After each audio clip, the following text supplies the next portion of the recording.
भगवान शिव की 9 संतानें। कहते हैं कि भगवान शिव के कुल 9 संतानें थी। एक पुत्री और 8 पुत्र मिलाकर उनकी 9 संतानों में से 2 का उल्लेख कम ही मिलता है। जब हम संतान की बात करते हैं तो उनमें से कुछ गोद ली हुई और कुछ की उत्पत्ति चमत्कारिक तरीके से हुई।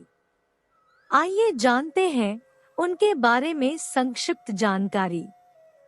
भगवान शिव की पत्नियां। भगवान शिव की कितनी पत्नियां थी? इस संबंध में भिन्न भिन्न उल्लेख मिलता है। भगवान शिव की पहली पत्नी राजा दक्ष की पुत्री सती थी।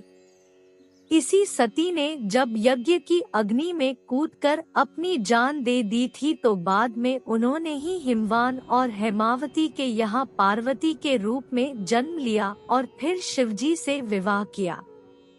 उनकी तीसरी पत्नी काली, चौथी उमा और 5वीं गंगा माता का नाम लिया जाता है। पार्वती जी के ही 2 पुत्र और 1 पुत्री हुई। पहले पुत्र का नाम कार्तिकेय और दूसरे का नाम गणेश रखा गया। पुत्री का नाम अशोक सुंदरी रखा गया। कहते हैं माता पार्वती ने अपने अकेलेपन को खत्म करने के लिए ही इस पुत्री का निर्माण किया था। कार्तिकेय। कार्तिकेय को सुब्रमण्यम, मुरुगन और स्कंद भी कहा जाता है। पुराणों के अनुसार षष्ठी तिथि को कार्तिकेय भगवान का जन्म हुआ था, इसलिए इस दिन उनकी पूजा का विशेष महत्व है। गणेश। पुराणों में गणेश जी की उत्पत्ति की विरोधाभासी कथाएं मिलती हैं। भाद्रपद शुक्ल चतुर्थी को मध्याह्न के समय गणेश जी का जन्म हुआ था। गणेश की उत्पत्ति पार्वती जी ने चंदन के उपटन मिश्रण से की थी।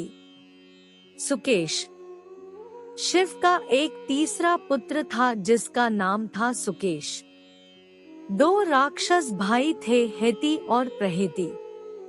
प्रहेती धर्मात्मा हो गया और हेती ने राजपाट संभालकर अपने साम्राज्य विस्तार हेतु काल की पुत्री भया से विवाह किया।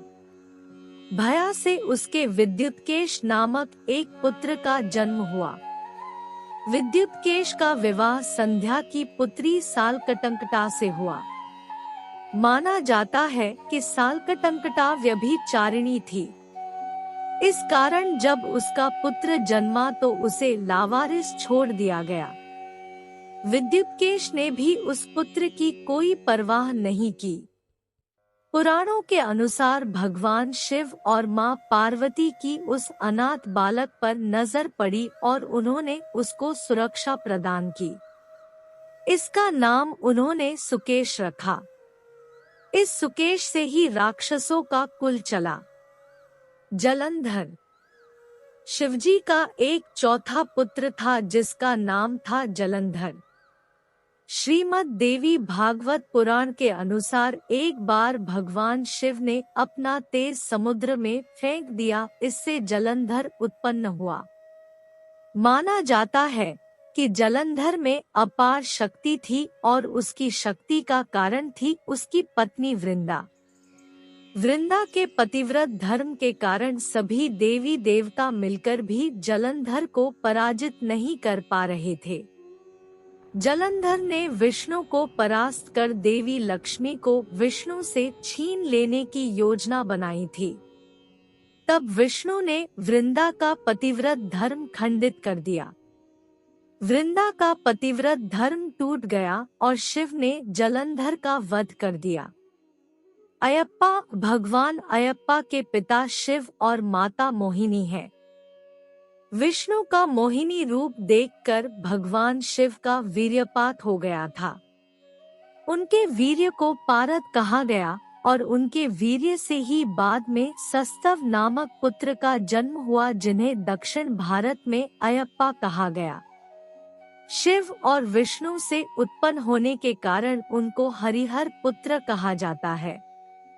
भारतीय राज्य केरल में शबरीमलई में अयप्पा स्वामी का प्रसिद्ध मंदिर है, जहां विश्व भर से लोग शिव के इस पुत्र के मंदिर में दर्शन करने के लिए आते हैं। इस मंदिर के पास मकर संक्रांति की रात घने अंधेरे में यहाँ एक ज्योति दिखती है। इस ज्योति के दर्शन के लिए दुनिया भर से करोड़ों श्रद्धालु हर साल आते हैं। भौम।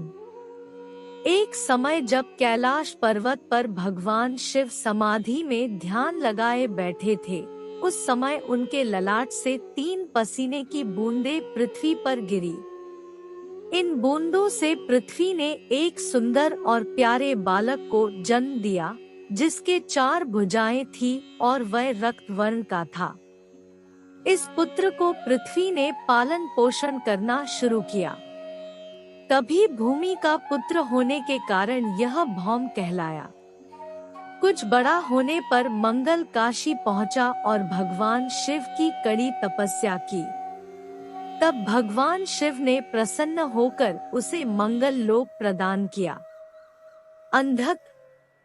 अंधक नामक भी एक पुत्र बताया जाता है, लेकिन उसके उल्लेख कम ही मिलता है। और अंतिम है खुजा।